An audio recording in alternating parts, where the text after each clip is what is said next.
Friends and enemies, StreamYard tells me we can't go live on Twitch. Doesn't matter, no one watches there anyway. My name's Joey. We got a very pleasant show planned for you tonight here at CBP. It's Tuesday. Another 3-show week. Tonight we got Plate Licking Pleb, the man who is laser focused on delivering you a great conference this year and was last year as well. And he's part of the organizing team. It was good working with him and the rest of the guys and gals last year at the conference. So we're going to talk a little bit about the wins from last year, stuff that wasn't so good last year, stuff that's on the agenda for this year, what they're looking forward to, what you should be looking forward to. And we're going to talk having a party for the having, and his fitness journey. If you follow this guy on Twitter, Plate Licking Pleb 21, I'm pretty sure, I don't know exactly what the handle is, but lot of eggs and ground beef. And I'm a big egg and ground beef guy. Like we were just talking before the show, I'm drinking milk here basically every, show that we do. A lot of protein, but I don't do the eggs and ground beef for every single meal. I can't do it. In fact, I just had a Costco toffee and chocolate chip cookie. So forgive me, baby Jesus, for that. Let's get into the sponsors. Easy DNS, best place for you to host your content. I almost said buy and sell Bitcoin. That's the second sponsor. Best place for you to host your content. Mark is the friendly neighborhood registrar, as you know. Whatever you want to do when it comes to registering a website, buying a domain, all that good stuff, you can't beat doing it with Mark and Easy DNS. And I'll tell you why. They got everything there. You want to do something to do with your online store, you can do BTC Pay Server, or else he'll help set you up with the Shopify thing, or he'll help set you up with whatever you need.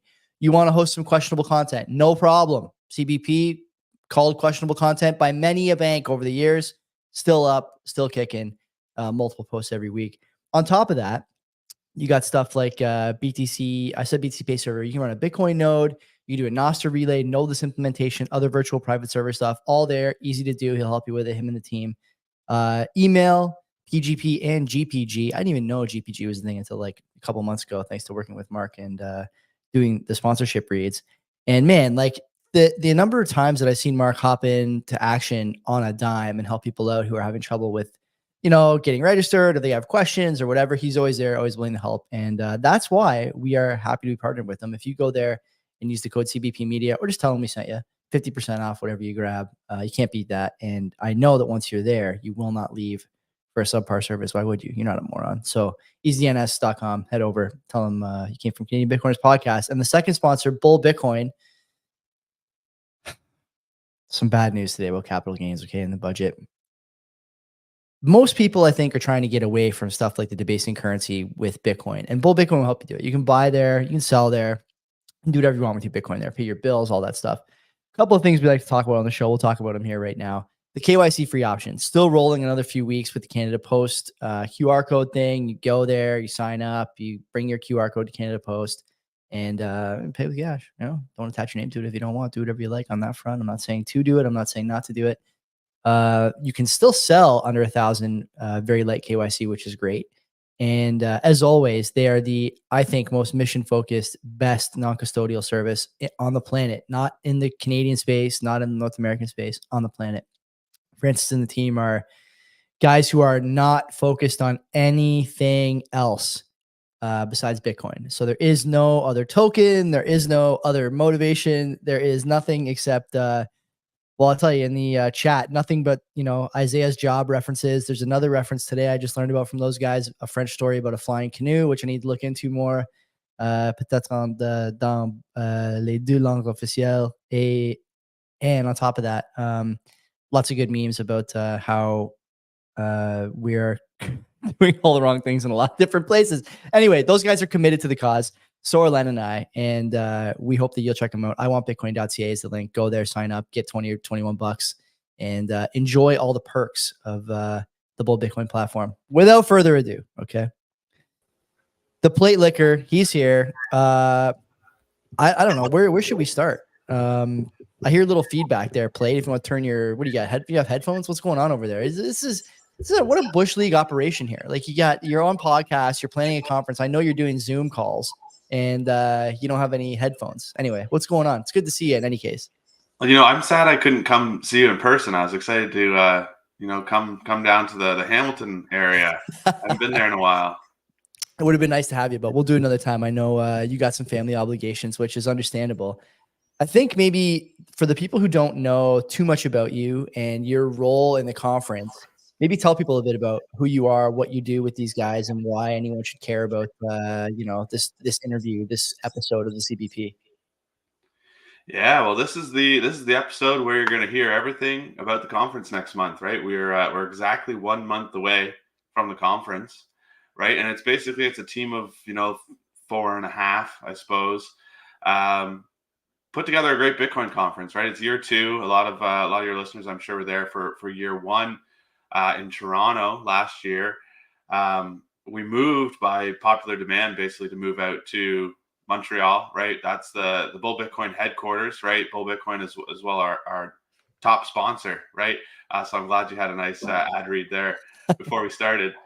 Do my job for me too. But yeah, basically we're moving to Montreal. Um, Hopefully we can have more people there. It's cheaper there, so we reduce the cost of the tickets, which was another common complaint last year.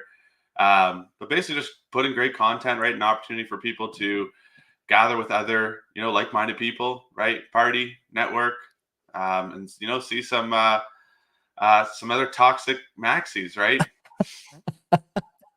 That's one way to put it. Sure. Okay, let's start like this. Okay, we'll start with last year's conference. Last year's conference, full disclosure, obviously, you and I both played a role in that conference. I think it went off pretty well, but there was some sort of lights that were brighter than others and some that were not so bright. You guys have obviously been thinking about the things that went right last year and the things that went wrong. What do you think some of the weaknesses were last year that you want to really get out in front of this year? And then after that, we'll talk about some of the bright spots. I have a few I want to share on that front, but I'm curious to hear what you think, could have gone better last year. First conference, there's some slack to be given, but I do still want to know. Yeah, I don't know. I think the location was probably the biggest complaint. A lot of Bitcoiners like to avoid Toronto for whatever reason. So I think a lot of people, didn't really like that.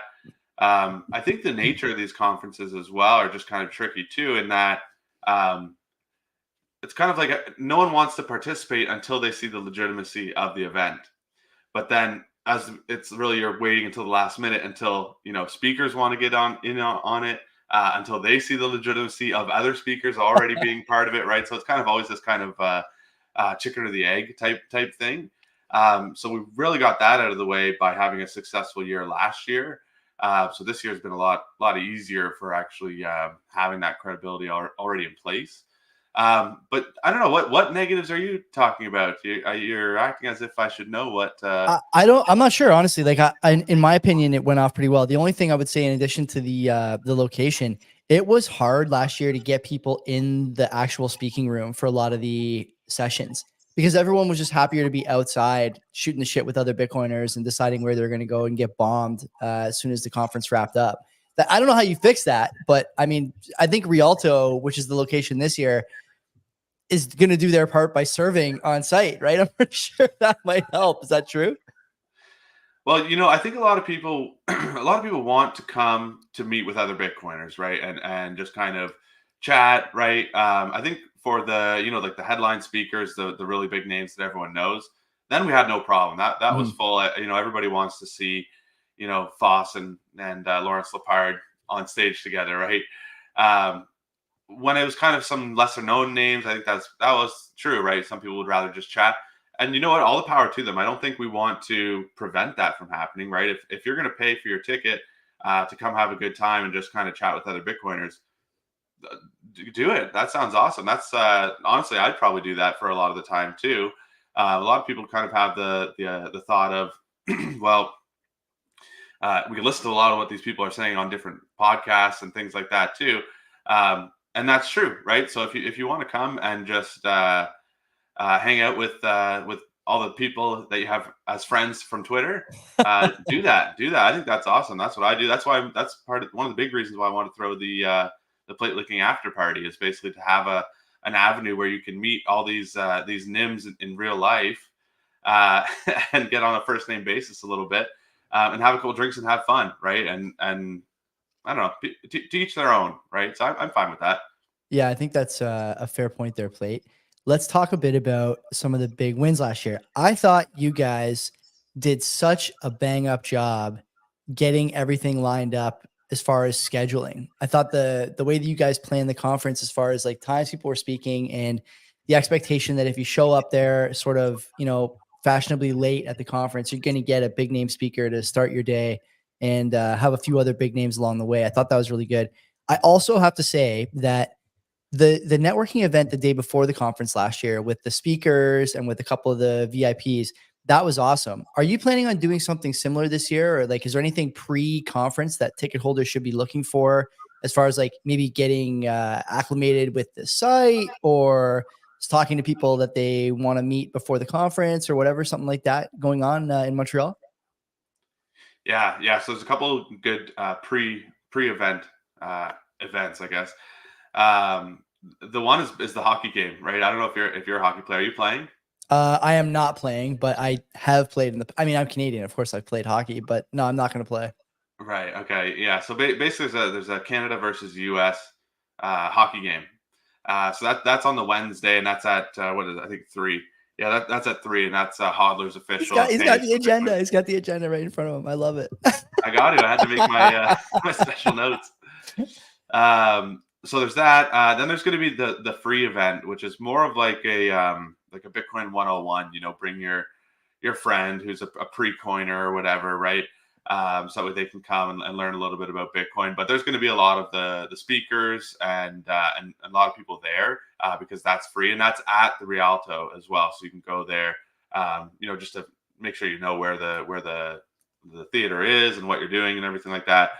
But that will be mostly networking too. I think there's a couple speakers for that portion, but I'm going to be there just to talk to everybody, right? And find out where the afters will be. We got to talk about the plate licking after party, both the 23 and 24 editions, I think, just to cover all our bases here at some point, but we'll do that later. The schedule for this year is filling out pretty quickly. I see you're still announcing some speakers, still announcing some time frames and whatnot, some scheduling times. Talk to me about the biggest names you got. Safedine hits me sort of first off the top of the dome as a monster name that you guys are able to rally for this year. Who else should people be thinking about? Who's the top line? Yeah, so Safety was awesome. That was kind of came from a tweet, basically saying, "Hey, Safe, we need you," and then he actually answered, which was pretty cool. But yeah, Safe. The other big one is Francis Pulio, right, from Bull Bitcoin. He was great last year. I think you interviewed him last year, actually, didn't you? Yeah, I was on there on stage with him. Yeah. Yeah. So he'll be again, which is always good. This year we have as MC Joe Nakamoto. Yeah, Joe Hall. Yeah. Which is a big one. Another big one is Daniela Cambone. So she's actually more of a gold person, but she was the one who did that. Remember the debate with Saylor and that gold guy? They debated Bitcoin versus gold. Yeah. So that's her. She's fairly famous, right? BTC Sessions, right? We've got Brad Mills. We have Nico from Simply Bitcoin. Mm-hmm. And by the way, before I forget, Simply Bitcoin is going to be live streaming this year, so that's a big difference from last year. I guess one comment that we got is if people who couldn't come, they'd want to at least see the content online. And other conferences do that too. So that's what Simply Bitcoin's setting that up this year. So if people can't make it for whatever reason, they still can, catch up online. But then Luke Broyles, right? He was there last year. We have Lawrence Lepard. A cool one that we caught a little bit of heat for, but I'm actually excited for is I think it's pronounced Joel Lightbound, who is the Liberal MP for a riding somewhere in Quebec. Why'd you catch heat for that? That doesn't make a lot of sense to me. Well, people are like, "Oh, how could you have a liberal in the conference with us?" And it's like, well, he's pro Bitcoin, right? Bitcoin is for everyone. You know what I mean? Political beliefs, right? Whatever doesn't really matter to me. I'm more concerned about your beliefs surrounding Bitcoin. But you know who I'm talking about, hey? Who had the epic October 31st nod to Satoshi in the white paper? Yep. Yeah, just awesome. Neil Jacobs, Isabella Santos, who's new. She's started that. I guess it's kind of like a media company with Julian, who was there last year. Madex, Jessica Hodler. Ali from Tahini's. So it's a lot of cool people. I'm pretty excited to hopefully be able to meet some of these guys and shake some hands and get to know some of them. Do you guys really try and do Canadian focus when you pick speakers? Because there's a lot of Canucks in there, or are we just punching above our weight? Like, what is the thinking when you decide who to try and grab and who to leave on the sideline? So both. I always say Canadians in the Bitcoin space punch above our weight, and that's because of the 1-to-1 ratio of tyranny to a desire for Bitcoin. So we're Canadians are punching above their weight, but also we want a lot of Canadians too, right? It's the Canadian Bitcoin conference. We want to make sure that we're representing and everything like that, and it's also just easier to get people who are a little closer too. Some people couldn't come just because it's like, okay, I can't travel that weekend, things like that. Who is the? I mean, I'm asking you to go a little bit business on air here, but who is the most elusive guy or girl that just you want but couldn't get? It's got to be Sailor. So maybe don't use Sailor. Who else did you guys reach out to that you just couldn't get a response from? Schiff? Did you reach out to Schiff? I don't think we did reach out to Schiff. Maybe Dan did or something. I didn't. You know what? I really wanted. I'm forgetting his name right now. Leclerc, Dylan Leclerc. Oh yeah. And it was so elusive that I was like, yeah, it can probably work, but then couldn't get a hold of him for a while. And then months later, it's like, okay, no, it won't work. So I think I even told you kind of off the record before that we had him because I thought we did. But then we kind of got the bad news that he couldn't come. So that was one that would be awesome, right? Because he's huge, of course. Yeah. He has one of the best monologues. I don't know if you guys have seen it. I think it's actually Daniela Cambone who's interviewing him. But one of the best monologues as to why Bitcoin only. We got to YouTube that clip when you guys are done, or link it in the show notes or something like that. Yeah, we should. It is a good clip. Daniela Cambone's from Montreal, right? She was supposed to be there last year, but had to cancel. I think her kid was sick or something like that, so she couldn't be on stage with Greg and someone else. I forget who else. It's fun. One of the things I noticed last year about the conference, I'll kind of transition to this as a topic. Last year, I noticed that there was a lot more older people, I'll say, than I was expecting to see. A lot more people who are sort of, more gray hair than you and me, for sure. Although I'm gaining on them every day here. What is the demographic, what the sales demographics been like for you guys this year? Are you selling a lot to the 25 to 40 crowd? Are you selling older than that? Do you even record that kind of stuff? I'd be curious because I think more and more people are finding that Bitcoin can play a role in even a conservative investment portfolio for people who don't want to go Bitcoin only. And most of those people, especially the ones with money, are, maybe not quite blue plate, but 50, 55, something like that. What do you like? What are you seeing on the sales side as far as age, or do you care, or do you look? Yeah, so I'd say it's probably similar, to be honest. Maybe a little younger in Montreal, I'd say, but similar. And my thought around that is, I think a lot of younger people, they'd rather stack than spend money on a ticket to come, right? Especially if they have to travel, especially if they have to get in a hotel and things like that, right? But also, I think younger people are a little more connected on Twitter and on the Bitcoin Twitter space. There's quite a few people, believe it or not, who are so concerned about OPSEC that they don't want to go to a meetup or they don't want to go to a conference where they have to, give their email or anything like that, right? Whereas I think the older generation, a lot of them just they don't know any friends who are Bitcoiners and they want to learn, right? They want to learn, okay, how do I set up this hardware wallet, right? And they kind of really want and crave that, face-to-face interaction with others. So I think that's why we see it. You do see a lot of people who are newer to Bitcoin, who are older and who want to come and, pay money to come to a conference. How do I feel about OPSEC? I don't know. I think that last year I met a bunch of people who were NIMs online and they basically gave me their first names right away, right? Like, you don't really have to pry any information out of anybody. The OPSEC thing for me has always been a weird one. What is it like for you? I mean, I know your first name, but you don't often share it online, like anywhere. So you obviously have some concern about it. I mean, how do you view it as a guy who's running a NIM account? I mean, unless anyone can identify you by your stovetop, in which case you're fucked. But how do you think about OPSEC? Yeah, OPSEC is like always a tough, challenge for me because on one hand, I want to have complete OPSEC. I'd rather no one know what I look like, no one know what my name is, right? No one know even in what city I live and things like that. Because obviously the fear is the $5 wrench attack, right? Even on that tweet, I said, okay, I'm going to Joey's house on Tuesday. Yeah. What prank should I pull? And someone says, $5 wrench attack. It's like, all right. Wait a minute. So that's always the fear. But I think generally, if we're going to be, an appropriate level of worried about OPSEC, most people aren't going to come to your house and hold you hostage and make you give up your keys, right? Unless you're known to really have a big honey pot, right? Yeah. And I don't think that's the case for maybe people, maybe you, but not people like me. So I think we're probably okay. So OPSEC is kind of a bonus, but I don't bend over that far backwards for it. No, I think that's the right approach. And you're right. If I was really that rich, I wouldn't be doing a podcast, I'll tell you that much. So why don't we finish on this year's conference with some of the stuff that maybe people are not paying enough attention to on the schedule that should be something they look at. I kind of want to see the decentral mining thing this year. I didn't stay for it last year, but I have a little bit more interest in home mining now than I did before, even though I don't have a miner. I just like the idea of like decentralizing and getting away from these like stupid industrial setups. What are people not looking at enough on the schedule, in your opinion? Yeah, so that's a big one with Decentral. They're doing the build your own miner, right? So basically, they're bringing all the gear.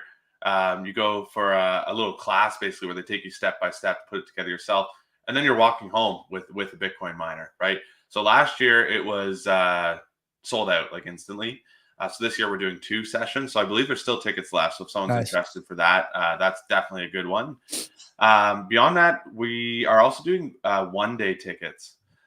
So, some people can't go for whatever reason. They have a bachelor party or different things. You can still go for 1 day. Wait a minute. This is the most common excuse you've heard. I can't go for both days. I have a bachelor party. Believe it or not, I've gotten that more than once. Yeah. I think one was for last year though, but yeah, I've definitely got that before. Oh, fuck. So yeah, there's the 1 day. What else? Just the party. You got to come to the after party, right? Let's talk about the PLP after party. Last year it was at some bar. I don't know where it was. And I got to tell you, it was a riot. I had a blast. I was up so late that night trying to get food with D. I don't know if you were there or not at the pizza place. Me. Yeah, there's me, D, Brandon Keys from Green Candle, a few other people trying to get pizza and wings from this place that just forgot about us basically. And we were there till like 3:30 or 4 in the morning. It's just like not happy and also very hungry. But the bar we went to for your after party was awesome. I think you guys gave us some tickets. The conference organizers were all there. Basically every person who was at the conference who was like under the age of 50, including the speakers who fit that demographic, were all there having beers. Some of the wives were there too. It was great to see. Talk to me a bit about why you decided last year to put your name and face on a party after the conference. I really still want to hear the origin story here. The after party was one of the few things that Dan and Manuela truly trusted me to take care of by myself. They just didn't want to do it. Let's get out of here, dude. So I said, all right, I'll put my name on it. But no, this year it's going to be very similar, right? It's going to be lit AF. There's going to be there's more drinks, right? Drinks are just cheaper in Montreal than Toronto. Yeah. But also Bull Bitcoin sponsored last year, the after party in particular. This year too, but they've kind of stepped it up as well. So we're basically first drinks on Bull Bitcoin. But as far as the speakers coming, that was something that was very important to me. Because that's what I really want out of a Bitcoin conference is, have a beer with BTC sessions, right? Stuff like that. So I really made it a point last year. I'm going to do the same this year of really DMing these guys and saying like, hey, come up to the after party. It's going to be great. I'll buy you a beer if you come, that type of thing. But the venue I think is going to be a little better this year, right? Pub St. Paul is that's where the Montreal Bitcoin meetups happen. Oh, okay. So everyone in Montreal already knows of it. So it's going to be conference attendees, sure, but you don't have to be a conference attendee to go to the after party. So I think a lot of people will filter in there as well. But same thing, it's going to be 9 until close. I don't think Praveen is coming, so it might not be quite as rowdy as last time. But It should be a good time still. I have not talked about that Praveen thing on the air. I probably won't do it tonight either. But if you see me in Montreal, I'll tell you about it, listener, viewer. Okay, so where the real question about the Montreal after party then is where's the after party? Because there's at least a couple of bars in Montreal that don't close. So we got to think about where we're going at 2:00, right? Stereo is one option. I actually heard from the Bull Bitcoin guys. I don't even know if I'm supposed to share this, but I'm going to. So sorry, boys. The guy who owns Stereo is a Bull Bitcoin client. The business saves in Bitcoin. So we could patronize his business. Now I got to, I'll warn you that I would imagine that Stereo is going to be full of people with very narrow pupils, and there's going to be a lot of water being handed out that time of night. But could still be a good time. I don't know. Are you up to that? Can you make a guarantee that you will attend the after party, the CBP after party at Stereo Lounge, sponsored by nobody because there's nothing being served? Well, first of all, I thought the after party was at your hotel room. Yeah, after? I don't think so. I'm a little too old for that, buddy. I don't think I can do it anymore. So Stereo, that sounds like it's like a club, like it's definitely a club. Yeah, I have some buddies who've been there. Yeah, it's a different vibe than a pub for sure. Yeah. Tell people, okay, so the pub St. Paul. The one thing I tried to figure out when I was booking my hotel was where the fuck am I going to stay that's central to everywhere? And there's not that many options, honestly. So where's Pub St. Paul in like, with Rialto as the contextual center hub? How far is Pub St. Paul? I looked it up. I think it's like an 18-minute drive or something like that. So basically, the Rialto is kind of more like west to center Montreal, I suppose. Okay. This coming from someone who's been to Montreal like 4 times in his life.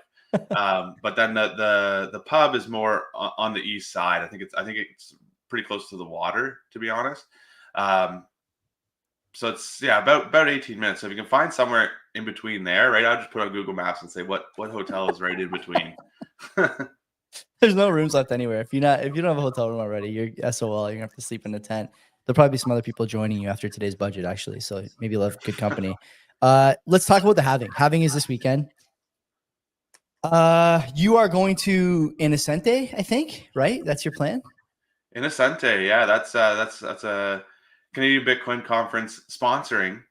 So we're going to give away, I think, 1 or 2 free tickets or something like that. Nice. But that's going to be a good party too. So that's basically all day. I think it starts at like 3 or something. Yeah. That's in Waterloo. And that's going to be awesome, right? We made a playlist. And it's got all the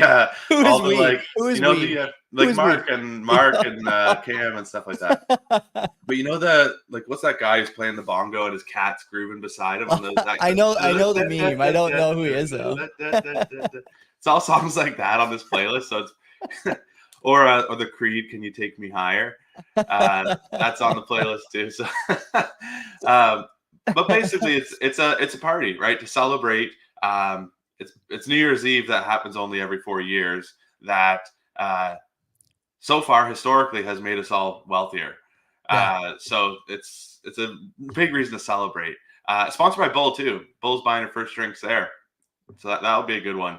I imagine that will get pretty full as well. You're coming to that, aren't you? I have football at 4 on Saturday, so I'll be done by 5. I could probably be there by like 6:30 if I tried. Maybe I'll check in on the Corn Lords and see what the state of affairs is over there. Now, the real question is, what are you going to do if the Halving is on Friday? It won't be. I have faith. It looks like it's going to be on. It looks like it's going to be on Friday. It looks like it's going to be on Friday. No. Something will happen. People will turn their miners off to put it to 420. I also have faith that's going to be 69K at that time too.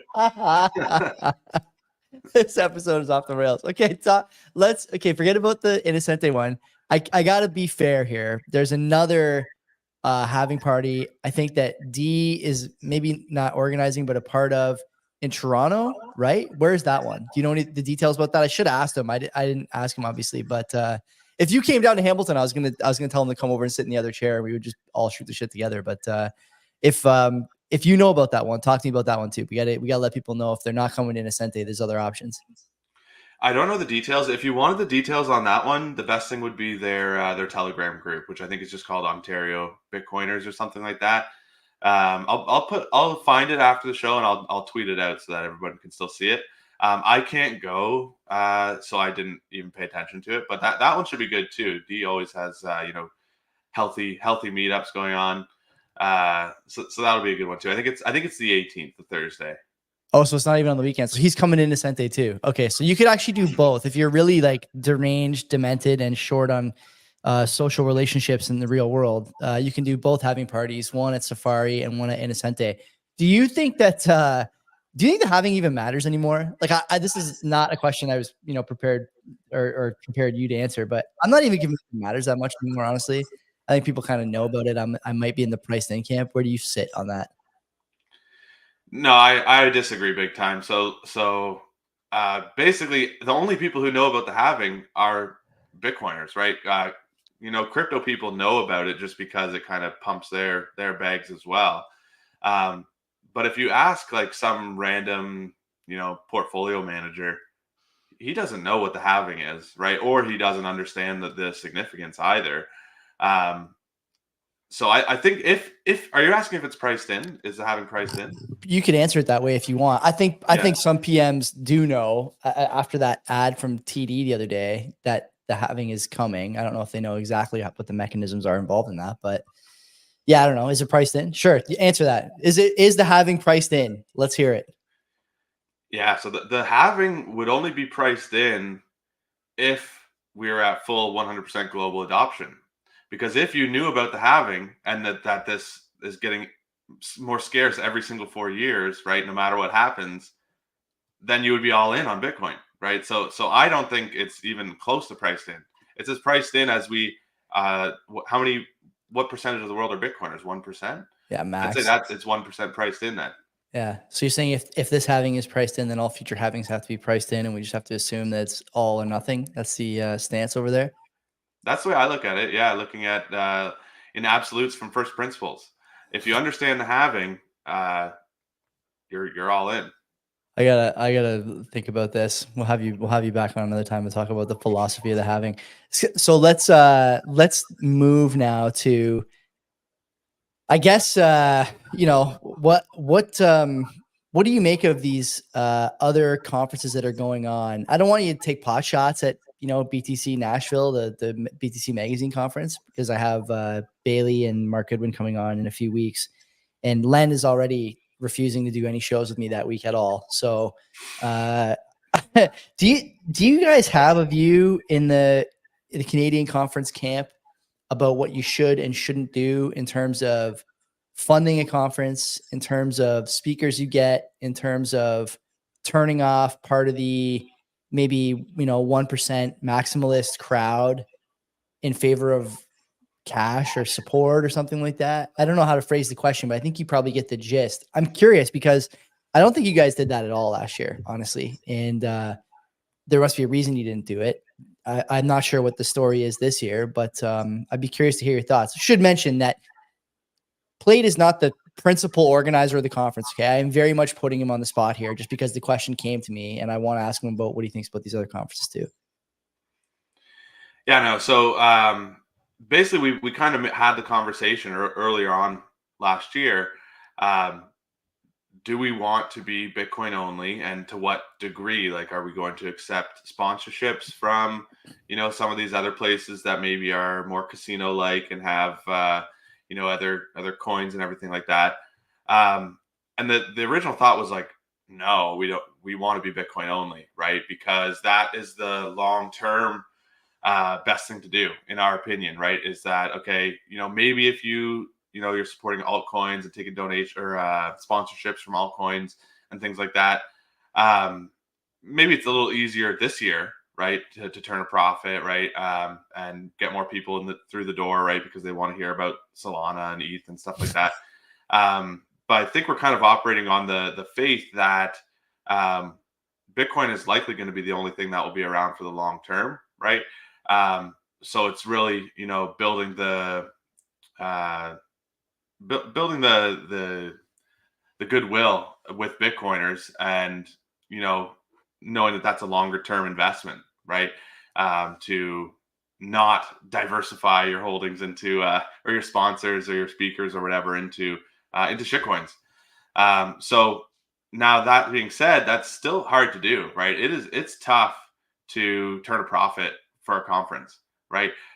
It's expensive to rent a place in Toronto and to do everything like that. And then not to mention just vetting everyone, vetting every speaker, vetting every sponsor takes time too. So we weren't perfect last year. I think we're closer to perfect this year on the Bitcoin only rule. But that's definitely a conscious decision that was made to say, okay, let's invest our image and our conference in something that's going to be around for decades and not the next quick thing. How do you make the decision? Like I'll pull two names. Like I'll be specific. You don't have to be specific, but I will be. I think about two names you guys had last year, both of whom I think are overwhelmingly positive for the Bitcoin space, but don't operate in Bitcoin only companies. One is Maurizio and one is Carlo Campisi from ShakePay. And those guys, I think, really get the Bitcoin thing, although they work for companies that dabble in other stuff to make a profit. They have to earn money somehow. And I don't fault them for doing that whatsoever. And like I said, you won't find two guys who are more committed to the Bitcoin mission than those two guys, except maybe Francis and the Bull guys, but that's a story for another time.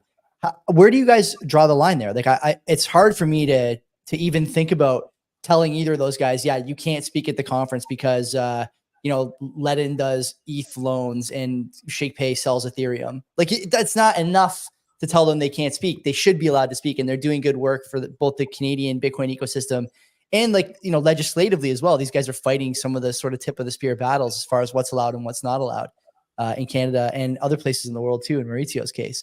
So how do you make that decision? Like, do you guys have like a conversation? Who's the sort of, loudest voice in the room there saying, we got to have these guys, this other token stuff is not enough to tell them no, they're net positive for Bitcoin easily.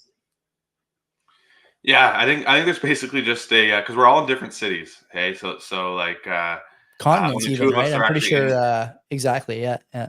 Yeah. So it's basically a group chat, right?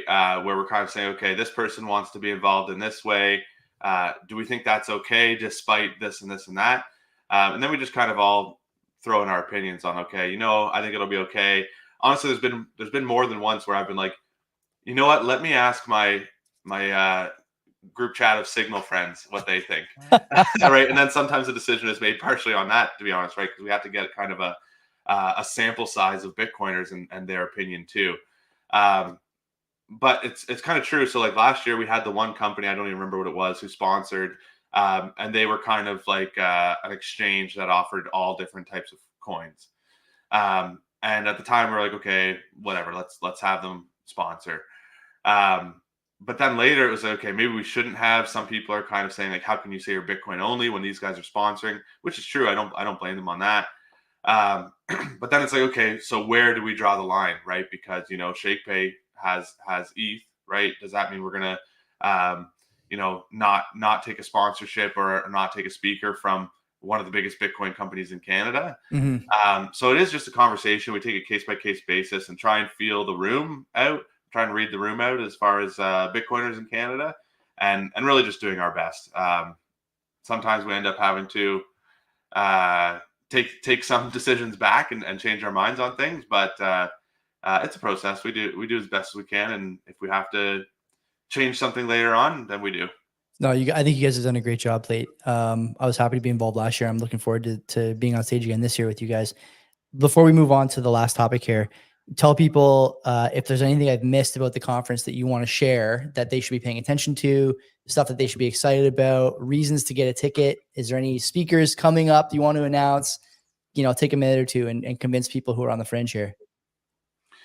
Yeah, I think I've mostly talked about the important things.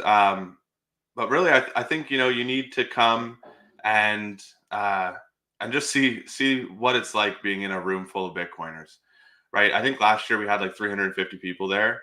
That's tickets sold, so then plus volunteers and speakers and things like that. Mm-hmm. This year we're expecting more. So I think there's a certain power to just knowing, when you're surrounded by normies all day, every day, right? And your only chance to glimpse into a little bit of reality is to go on your phone, right, and go on Twitter. It's a big breath of fresh air to go and see, okay, there are hundreds of people who understand what's going on, understand that our society and our lives are not the way they should be, and maybe the root cause of that is the money. And then just to everyone know that, they're focused on the same solution. It's very encouraging to be in a group of people like that. So I'd say that's the biggest reason. And then also you might be able to hear Saifedean, go off on someone or be toxic in real life. I almost want to invite some shitcoiners there just so Saifedean can can rip on them a little. I think it would be great. Yeah, once again, congratulations on all the good work you guys have done this year, last year. I'm looking forward to it, and everyone else should be too. Plate is right. There's an energy in that room, and energy at the bar, and an energy at the after party, and an energy in the social areas. It's just unmatched, man. And if you are a guy who likes Bitcoin meetups, I guarantee you will like the conference 10 times as much. There's just so much good stuff going on, so much good networking, and so many good people who, at some point will be fighting the same battle you are fighting in your locality, in theirs. And you want to get aligned with these people as quickly as possible. Let's move on to the last thing here, okay? How much weight have you lost in the last 100 and maybe not 100, let's say 2 years? How much weight have you lost in the last 2 years? Because when I first met you 2 years ago at the Shake Pay thing, I didn't think you were overweight at all, but you got shredded over the last little while. How much are you down?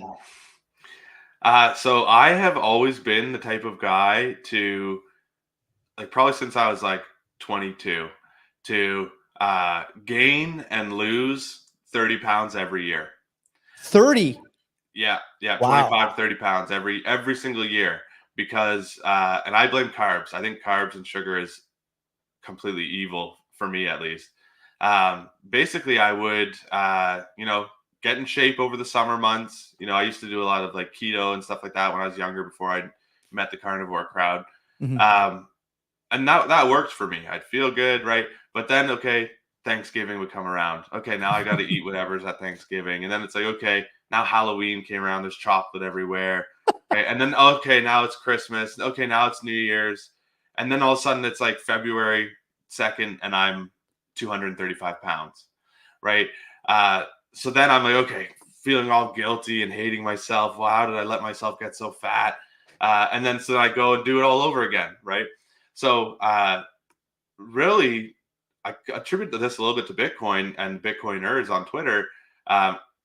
People just eat meat instead, right? I eat meat and eggs, right? Recently, I started adding onions and a couple other things Hey, too. you know what? We know. Okay, we know you've been eating. You see the pictures. But this is the first year of my life where I went through Thanksgiving and Christmas without gaining any weight. Right. So that's like the most encouraging thing for me ever, that I can just continue and it's not like a big setback and then restarting again. Right. Just going to the gym, just eating my, same meals that I eat every day, and feeling good. Right. So I think my heaviest was probably about 235 pounds. Onions. Boomer's mad at me. Yeah. So heaviest was probably about 235. And then I was actually down to about like 178 or something like that. Mm-hmm. And then I think on your recommendation, a couple other people, I started taking creatine when I started actually trying to go to the gym to try and get bigger. So I started taking creatine and put on 5 pounds right away, like a week, put on 5 pounds. So that's changed a little bit. And then I've just expanded and eating a couple other things beyond just meat and eggs. So now I sit like right under 200 pounds, I'd say. And I feel good. I think I can maintain like this and kind of just stay like this. And if I gain any weight, hopefully it'll be muscle and nothing else. Okay, so tell people, I have never been so committed to my diet that I've just gone like full carnivore. I got a major sweet tooth. I still put a little sugar in my coffee. Sometimes I have my coffee with chocolate milk. Like, I'm really breaking all the rules on my end a lot of the time. But one thing I find is that if I eat my meals, if I eat well for my big 2 or big 3 meals, I'm most of the time okay, and I don't have a really weight fluctuation problem. But I'm curious, how do you manage to eat like beef and eggs every meal every day? And I'm not asking about like the taste. I like the taste of beef and eggs. I eat beef and eggs a lot. I just don't eat it, exclusively. I'm more asking, like, I've been out with you at restaurants a couple times. You're married with a couple of kids, like you got a busy life. I'm sure you do stuff for work. I'm sure you go to Thanksgiving and are not like sitting at the kids' table eating, chicken fingers or whatever, going, I'm carnivore, I can't eat stuffing. Like, you must be doing the other stuff, I think. So how are you doing it? How do you find it? Like, what strategies would you offer people? Because I think you're right. There's a lot of new people in Bitcoin who are seeing for the first time some serious, conversations around health, fitness, nutrition, longevity, and you're living it. So what advice do you have for these people who are thinking about getting on this train and making a long-term change? Yeah. So I think like I wish I could be like you, to be honest, and just like eat healthy and then sometimes eat some other stuff.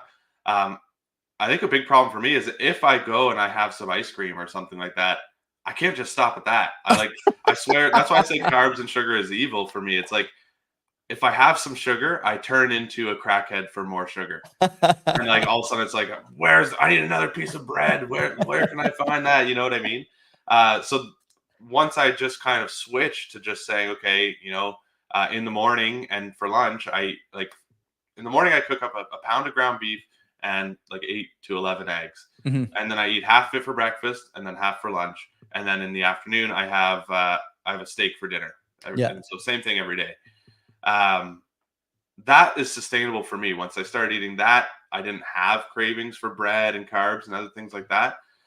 If I'm out and I can't cook, I go to Wendy's and get like a burger with no bun, right? And I just eat it like that, and it's great. I love it. And it's funny, my daughters are 1 and 3. They just eat patties. They don't. If you hand them a burger, they won't eat it. They don't like the bread. They just say, no, I just want the patty. So they're just munching on it like that. So I would just say to anyone to try it, right? I think you'll feel better almost instantly. Like a couple days of not eating any crap, I think you'll feel much better. I actually told you, interesting little anecdote. I told you my wife was sick yesterday and today, and that's why I couldn't come to Hamilton. Yeah. So she doesn't eat like me. She eats more normal food. We must have had like a stomach bug come through our house or something like that because she puked for like 5 hours straight. Last night, so a day after her, I started to get it a little bit too. And I'm starting to feel crappy and stuff like that.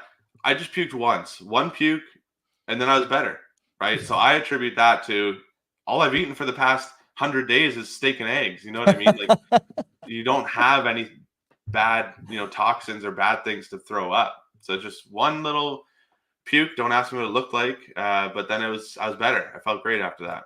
I do. So I would encourage anyone. I like the story. Tell people a bit about the cost of these things. In my head, one of the things that I dealt with when my wife, when I first moved in, I told her, coming from my dad's house, I was just eating nothing but eggs and meat most of the time because it was easy, right? And even when I was hungover, I would like just throw ground beef in the pan with eggs and throw it on a pita if I was really feeling fancy. I think the thing that throws a lot of people off is when you say you have a steak every day for dinner, meat and eggs for lunch and breakfast. It sounds expensive, but it's not, is it? Tell people about it.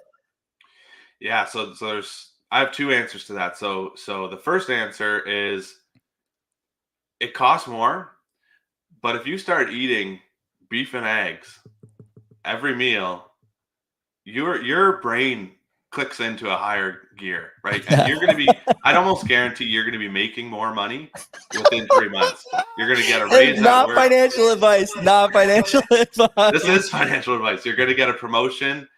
If there's no opportunity for growth at your employer, you're going to find yourself itching for a new job. I kind of find myself sometimes a little bit like on edge and like a little antsy and like anxious almost. I'm realizing like it's because I've been eating like a caveman for months. I have like I feel like I'm going to get attacked by a dinosaur soon. So that's number one is I think, yes, it will cost you more, but the benefits will outweigh that because you'll end up making more. If that's just me being biased and, superstitious or something like that, it can get a little expensive. Basically, what I do is I buy stuff when it's on sale and I use my chest freezer, right? So most recently I bought, 50 pounds of meat or something from D because he's got his family's farm or whatever it is. Or before that, I would just go to the grocery store, get medium ground beef, when it's on sale. And then you just pack it up, smush it thin so that it's faster to defrost in the morning. And then I just have a freezer full of meat, right? And then steak, same thing. When it's on sale, that's when you buy a lot.